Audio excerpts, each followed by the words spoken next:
Hello and good morning. Welcome to After GMS. We just went live here on the WFMY News 2 Facebook page for After GMS.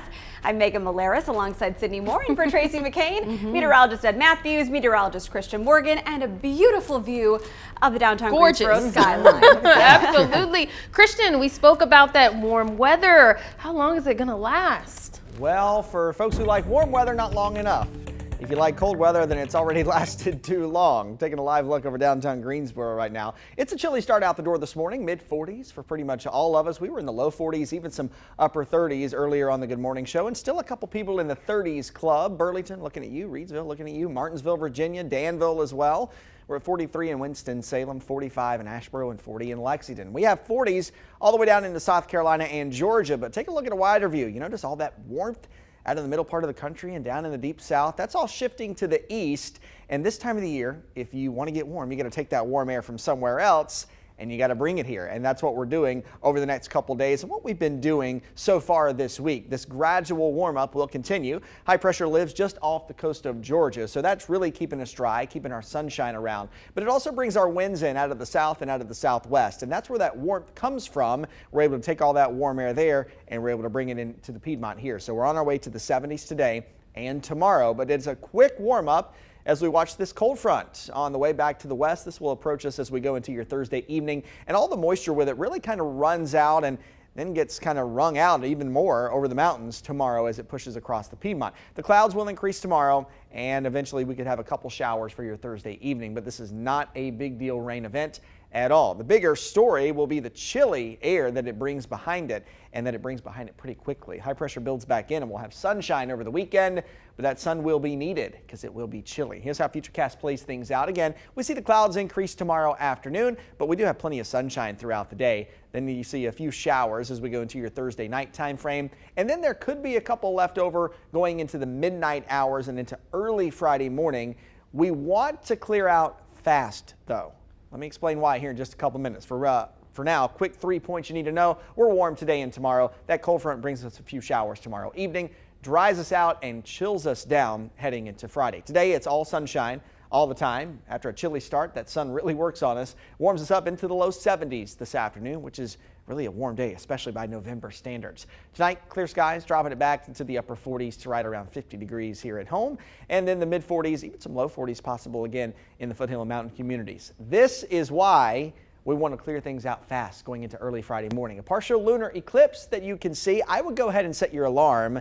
Go ahead and mark it down on the calendar so you can get up early and check this out. It'll start at 2:18, really early. It starts to get good around 3, so if you don't want to wake up until 3, that's okay. It peaks around 4:03 Friday morning, and then even into the 5 o'clock hour, you can still see it. Now, it will come to an end just about an hour before sunrise at 5:47 Friday morning. So we're hopeful the clouds will clear out fast enough.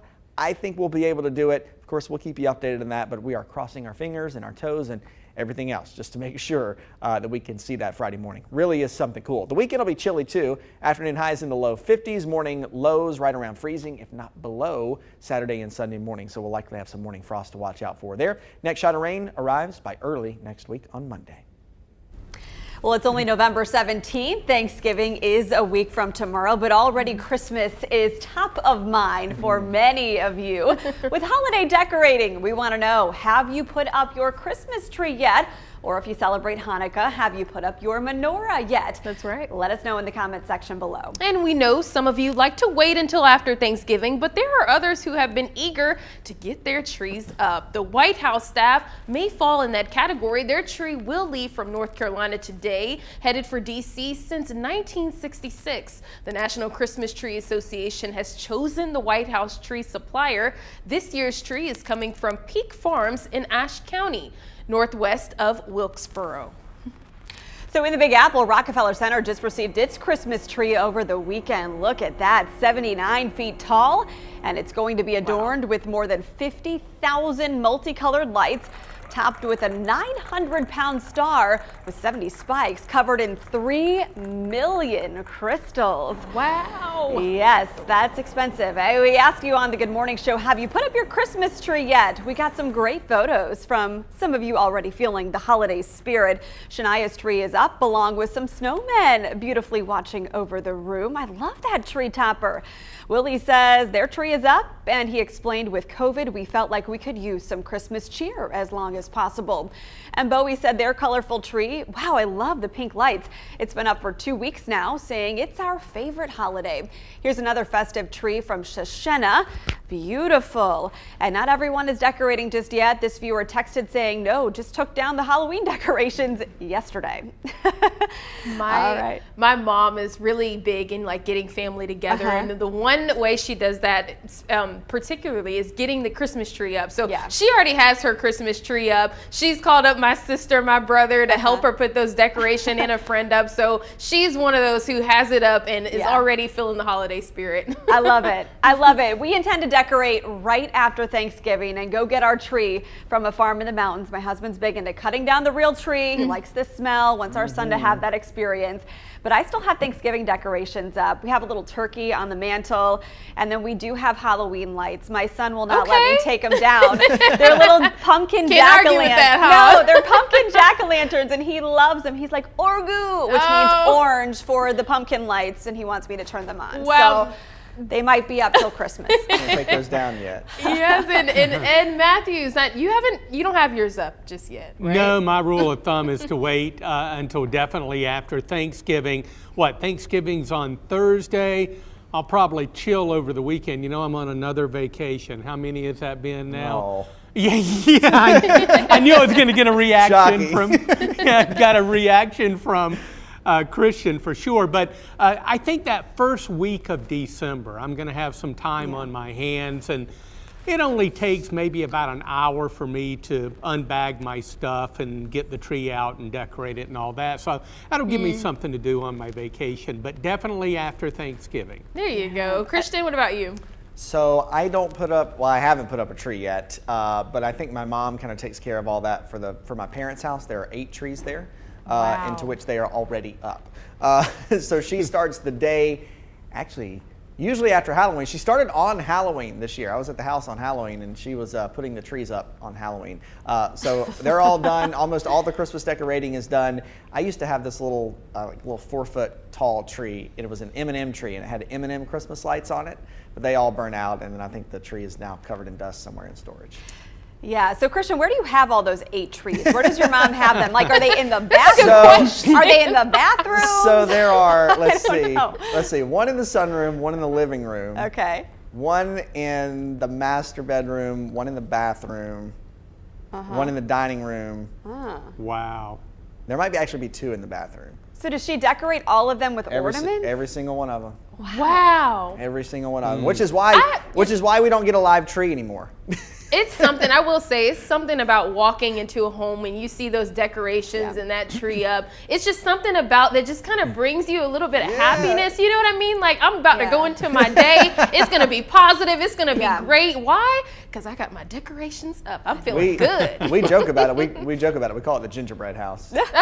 I love it. It's always a sad day in January when you take that tree down and you know, you see like the remnants of the little tree bristles and you know, the broken ornament or 2 on the ground. And you're like, oh gosh, you know, until next year. But that's what makes it so magical. I think each time you do put up the tree and make those memories with your family. Ed, I just love the sentimental value of yours. The fact that it came from your grandmother. You kept it in good shape. You obviously don't have a cat because it stayed in pristine condition. And thankfully, Rio, it's up on a table, so Rio couldn't reach it anyway. But yeah, way back in the day when Ed was just a mere 12 years old, I used to go with my grandmother Matthews to the A&P supermarket. You remember those? And I would help her, you know, get her groceries and get them to the car and all that stuff. And usually whatever little Eddie wanted, Eddie got. And I wanted that 4-foot Christmas tree. And she bought it for me, and it has followed me throughout my life. And this will be the 50th year that I've decorated that tree. It's How not special. It's it really is, and I will be posting a photo of it once I put it up. It'll be on Please. Facebook, and I'll kind of give the story of what's going on. But really, I've kind of turned it into a memory of not only, you know, my grandparents on both sides of the family, but my dad is deceased, and it's just kind of really a memorial in remembrance of them. But it's just not pretty until it's decorated, but there's just something magical about that tree once it's decorated. It still looks good after 50 years. Wow. That's special. It does. And if you do the math, you can figure out how old I am, okay? No, never mind. You are young at heart, Ed. That's all that matters. Okay, so we're hearing some comments here on our feed. Joanne said, not quite ready. Put one in every room. Have to move furniture and clean rugs first. Dee said her North Carolina tree is going up next weekend. She never puts up a tree in Georgia, where she currently lives. Yvette said her Christmas tree has been up since last Christmas. Hey, Yvette, that's not a bad idea. A lot of people make it a holiday tree. They just decorate it with different decor for the holidays. So, hey, whatever you feel like is best for you, and if it brings you joy, keep it up all year. Why not? That's right. Sandra said no Christmas decor yet. Usually do it the day after Thanksgiving. And then Diane hasn't put hers up yet either. Scott's spending Christmas in South Florida, so he said poolside will substitute for the ornaments this year. Yep, and Joanne just added, I have my tree up. Very nice. Love it. All right. This is a fun talker. I'm sure we'll revisit it as we get closer to the Christmas season. But yeah, it's around the corner. Already time to start thinking about some of this stuff. Just flying. Yeah. Ooh, this whole year. All right, let's get to some headlines, and then we'll have another conversation coming up we think you're going to like.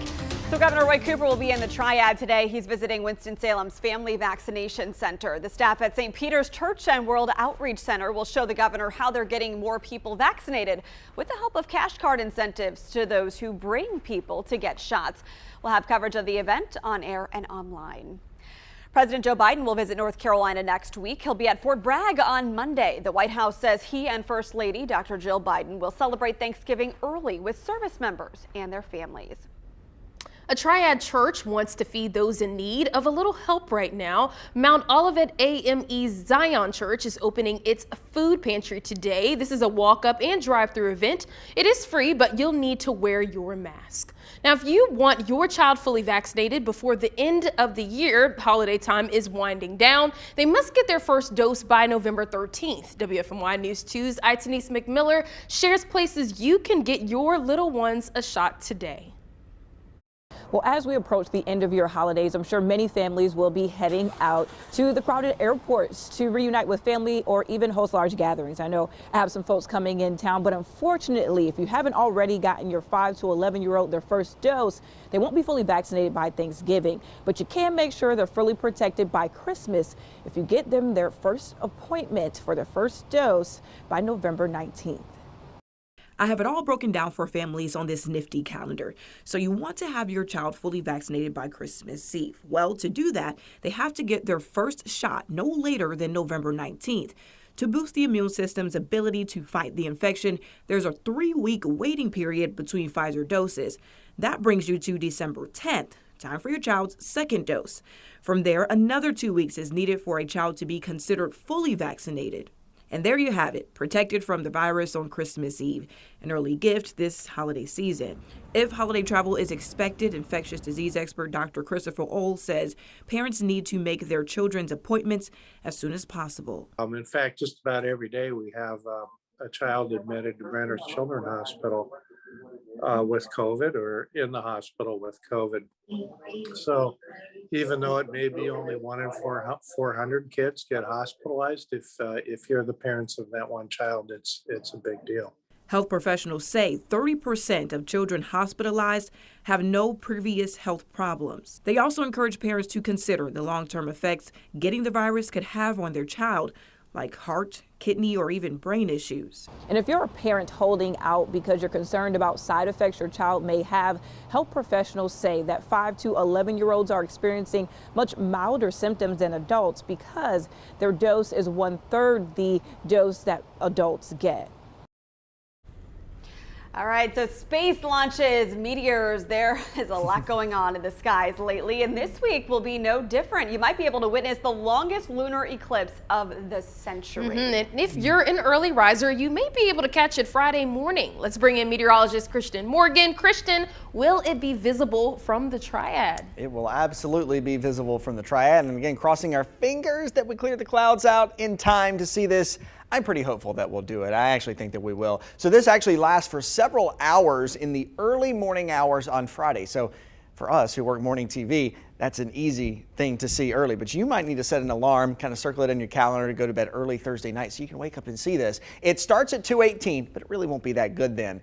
I would set my alarm for about 3 o'clock Friday morning. That's when it starts to get good and you start to really notice it. It will peak at 4:03 Friday morning, and that's when you'll see the crazy colors and the crazy hues on the moon. Probably some red, some orange, really something neat to see. Still pretty good at about 5 o'clock, but then it will come to an end just about an hour before sunrise at 5:47 on Friday morning. So really something cool to see. It doesn't happen often. And again, crossing our fingers and our toes and hoping that the clouds clear out quick enough.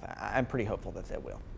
Yeah, you know, people ask us all the time, how do you do it? How do you get up for work so early in the morning? It's so we can see cool weather phenomena like this. I was about to say, it has to be know? something special to Yeah. see, you know, especially capturing that on your phone, Christian, Yeah. right? Yeah, and in addition, the moon will actually be full overnight tonight and going into Thursday morning. So really early tomorrow morning is when that moon will be full. So if you get up early, you can see that.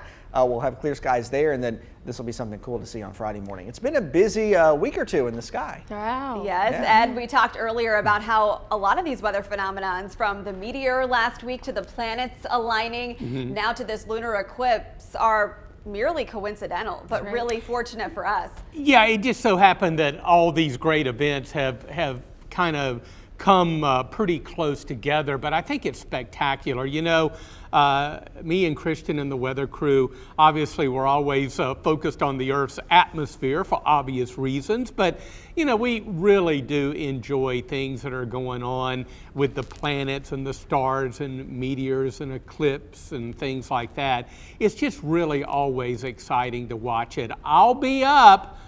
What I think, Christian, we're going to be around 30 that morning. We're going to be a little chilly or into the 30s. So have to bundle up if you're going outdoors. But I think it'll be well worth it. And as Christian mentioned, we are going to keep our fingers crossed that those clouds move out pretty quickly. We've got that front moving through on Thursday night with a small shower chance. So we're optimistic that things will be bright and clear so we can see the eclipse. So when people hear the word eclipse, I think they automatically think that solar eclipse, like the one we saw a few years ago. But this is a different kind of phenomenon. Will you explain that, Ed? Yeah, actually, this is just where the moon and the Earth and the moon are just kind of blocking the sun, where the position of the moon is. So you're kind of getting a shadow, and that's really what an eclipse is. We're just getting a shadow, the sun's shadow on the moon's surface.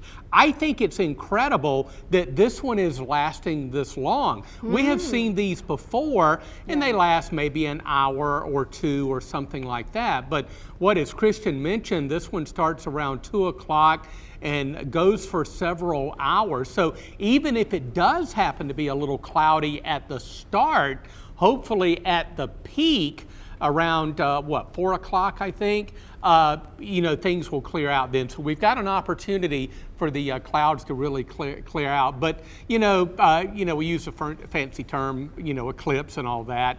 Solar eclipse, lunar eclipse. This is the shadow of the sun being placed on the surface of the moon. And I tell you what, wouldn't it be great to see it with a telescope? If you've got a telescope, drag that thing out of the closet and really get a close-up view. We got a lot of really good photographers around the Triad too, so I expect we'll have some really amazing pictures from this. Probably by Friday morning, you know, when the show's still on. That's right. And I've got to ask, what's the most favorite thing that maybe the both of you maybe caught in the sky one time, if you could think of that? I caught one of the SpaceX launches a couple months ago from the beach. I'll tell you what, it's pretty incredible to see that, because it doesn't just happen really fast. I think a lot of people expect to see, you know, the rocket just kind of zip by real fast and you Yeah. blink and it's gone. But that's not how it is. It's because that booster, you know, from the rocket is actually burning off, and it takes several minutes to cross the sky. It's really something pretty spectacular to see. Wow. Ed, what about you? Those night launches are really fantastic, you know, because boy, it just lights up the sky. I would have to say SpaceX launched the nighttime version of that, but also I like the lunar eclipse, and the solar eclipse are pretty cool as well. But anything that goes on up there, scientists are always very intrigued. Well, I asked you on the feed here, how cool is the eclipse? Carol said it's cool, but she'll more than likely be staring at the insides of her eyelids. Hey, I don't blame you, I can girl. respect that. Just wake up to watch the Good Morning Show at least, Carol. There you go. Okay? That's right. And then we'll recap the lunar eclipse for you. All right. Hey, thanks. This has been so much fun. Why don't we leave it with a final look at our 7-day forecast. Some changes here on Earth this week as well. There you go. And our atmosphere always changes. That keeps us on our toes. Up and down seesaw temperatures. We're up right now on our way to the low, maybe a few mid-70s today and tomorrow, but well above our normal of 60 for this time of year. So enjoy it while it lasts, because that cold front that will bring a few isolated showers Thursday night will be moving through the area, hopefully faster than forecast, and we can get it out of here and clear the sky for Friday morning. You see temperatures in the mid and upper 30s for Friday morning if you're going to drag yourself outdoors and take a look at the lunar eclipse. But behind that front, we really chill down for Friday and the weekend, looking at temperatures into the low 50s on Friday and Saturday, and the wind is going to be a factor, so definitely a chill in the air. Sunday looks dry, mid-50s, and our next chance of rain will come our way on Monday. But behind that front on Monday, we're going to get a quick shot of what may turn out to be the chilliest air so far this season. Temperatures mid and upper 40s coming up on Thursday. Fast forward to Thanksgiving. I don't want to get way ahead, but it looks dry right now, and maybe after that cold blast on Tuesday, temperatures will moderate just a little bit. And I've probably jinxed it going out beyond 7 days to talk about a very important holiday, but hopefully for travel purposes, it'll be nice and quiet. All right, sounds good. Thank you so much for spending part of your morning here with us on Facebook Live on After GMS. We do this every weekday at 7:45. Get out there and get to it. See you.